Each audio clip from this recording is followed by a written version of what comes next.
Outil d'évolution, instrument de révolution, la mode. Son impact, son passé et son devenir ne cessent d'animer, de passionner et parfois même d'exaspérer. Des actualités aux tendances du secteur, en passant par les grands enjeux sociétaux auxquels la mode fait face, on parlera de tout ça ici, ensemble. Merci d'être là et bienvenue sur Stylé.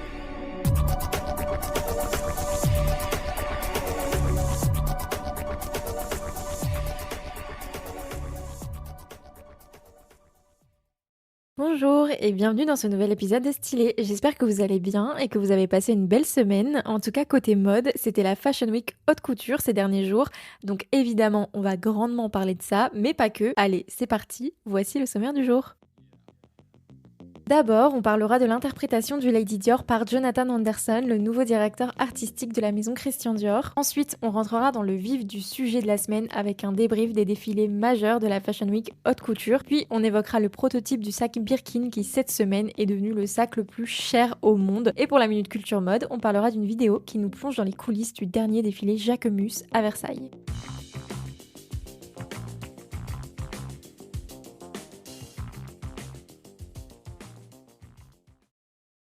Vous le savez sans doute, Jonathan Anderson a fait ses débuts au sein de la maison Dior il y a seulement quelques jours lors de la Fashion Week prêt-à-porter masculin. Et depuis son défilé, qui a été extrêmement bien accueilli, Dior partage quelques bribes de son travail sur les réseaux sociaux. Cette semaine, la maison fondée en 1947 a notamment partagé la réinterprétation du Lady Dior par Jonathan Anderson. Pour l'été 2026, l'ancien directeur artistique de Loewe a décidé de collaborer avec l'artiste textile Sheila Hicks pour réaliser un sac Lady Dior orné d'une dizaine de grands pompons en tissu. Dans la publication postée sur le compte Instagram de Dior, on peut lire que Sheila Hicks a pensé ce sac en se disant qu'elle voulait que la personne qui le portait dans le métro soit arrêtée par les passants pour demander qu'est-ce que c'est que ce sac, d'où il vient, qu'est-ce qui peut se cacher à l'intérieur. Un sac qui ressemble au nid d'une créature. Normalement, il sera disponible en janvier 2026.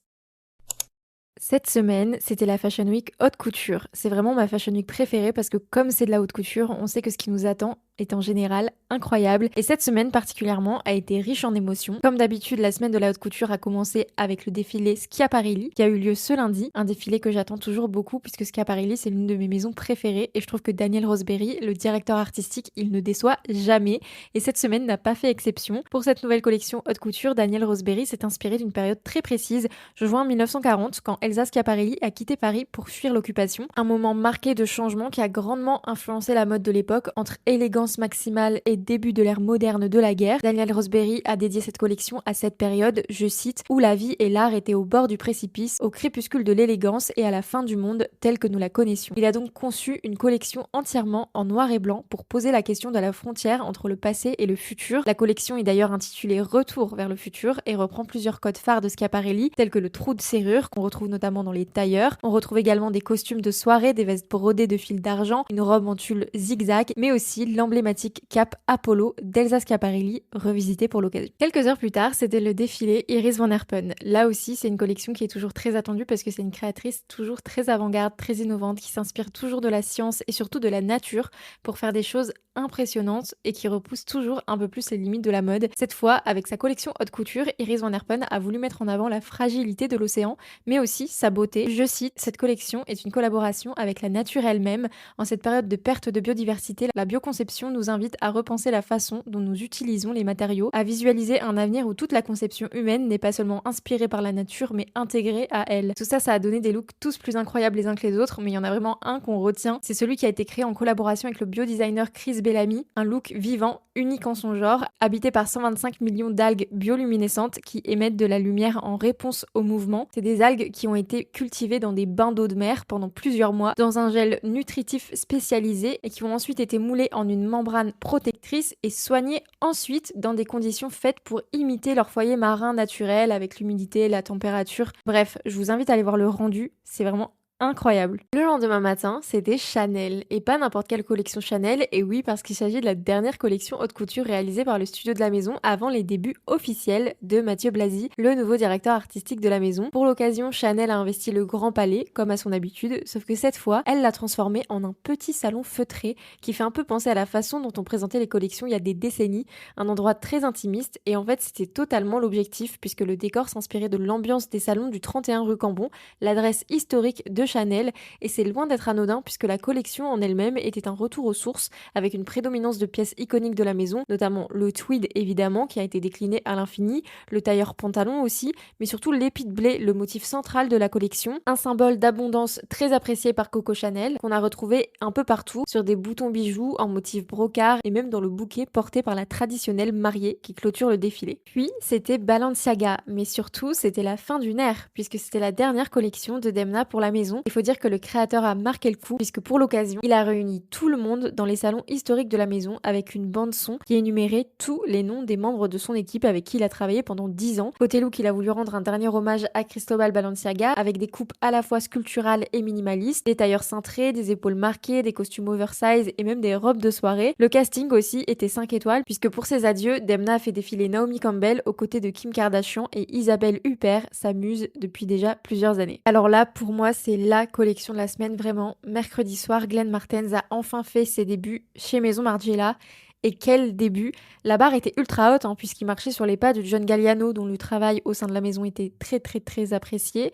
Et clairement, je trouve qu'il a relevé le défi mais haut la main. Que dire à part que la collection était le parfait équilibre entre l'essence même de Margiela et la patte de Glenn Martens. Martin Margiela a toujours fait en sorte que le vêtement soit au centre de tout et Glenn Martens a épousé cette philosophie à la perfection. Ainsi, les visages des mannequins étaient tous couverts, comme pour dire c'est pas le visage qui compte, c'est le vêtement. Mais l'ADN de la maison n'a pas été la seule inspiration de Glenn Martens pour cette collection. Il s'est aussi inspiré de l'architecture médiévale et de l'atmosphère des Flandres pour réaliser cette collection. On a donc retrouvé des imprimés reprenant des natures mortes néerlandaises tout au long du défilé, mais aussi on a retrouvé une technique chère à Martin Margiela, la réutilisation de matière, le tout dans des silhouettes magnétiques vaporeuses qui subliment le corps sans jamais vraiment l'exposer. Bref, c'est un plaisir pour les yeux. Si ça vous intéresse, toutes les collections haute couture sont à découvrir soit sur les réseaux sociaux des maisons, soit sur leur site internet, soit les deux. Mais vous pouvez aussi tenter le site Tagwalk que je vous mettrai en lien dans la bio où vous pouvez retrouver toutes les photos de toutes les collections de toutes les marques. En parallèle de la Fashion Week, il y a un autre événement significatif qui s'est déroulé à Paris cette semaine, la vente du prototype original du mythique sac Birkin d'Hermès. Petit point histoire de mode, c'est en 1984, dans un vol Paris-Londres, que Jane Birkin a rencontré Jean-Louis Dumas, alors gérant de la maison Hermès. Pendant le voyage, cette dernière lui a confié qu'elle ne trouvait pas de bon sac adapté à son quotidien. C'est là que Jean-Louis Dumas a dessiné un cabas doté d'un cadenas et de poches. La suite, vous la connaissez, Jane Birkin le portera tous les jours et il deviendra le sac le plus emblématique et le plus désiré de la maison Hermès. Eh bien, figurez-vous qu'il y a quelques jours, le tout premier sac Birkin, imaginé pour Jane Birkin elle-même, a été mis aux enchères chez Sotheby's à Paris. Il s'agit d'un prototype original du sac Birkin en cuir noir, portant même les initiales de Jane Birkin. Et si la mise avait été initialement fixée à 1 million d'euros, ce qui est quand même une sacrée somme, eh bien le sac il a finalement été adjugé pour 8,58 millions d'euros. Il est ainsi devenu le sac le plus cher du monde en détrônant un autre sac Hermès, un Kelly Himalaya en crocodile serti de diamants et de détails en or, qui lui avait été vendu à plus de 430 000 euros.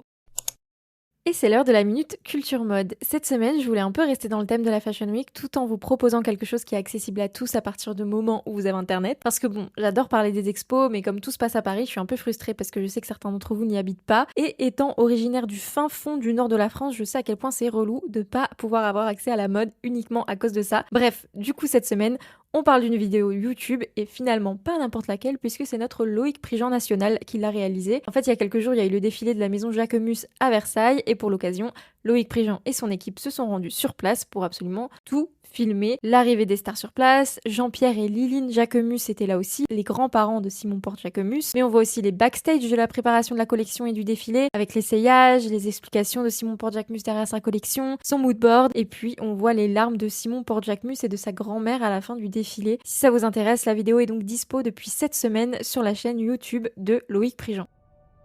Et voilà, votre récap des actus mode est désormais terminé. J'espère que cet épisode vous a plu et que vous avez appris des choses. Voilà, la Fashion Week haute couture est passée. Les actus mode vont commencer à se calmer doucement à l'approche de l'été. Alors si ça vous va, on se donne rendez-vous la semaine prochaine pour le dernier épisode actu mode de cette saison. Déjà, ça passe vite. En attendant, je vous remercie d'être là et à la semaine pro sur Stylé.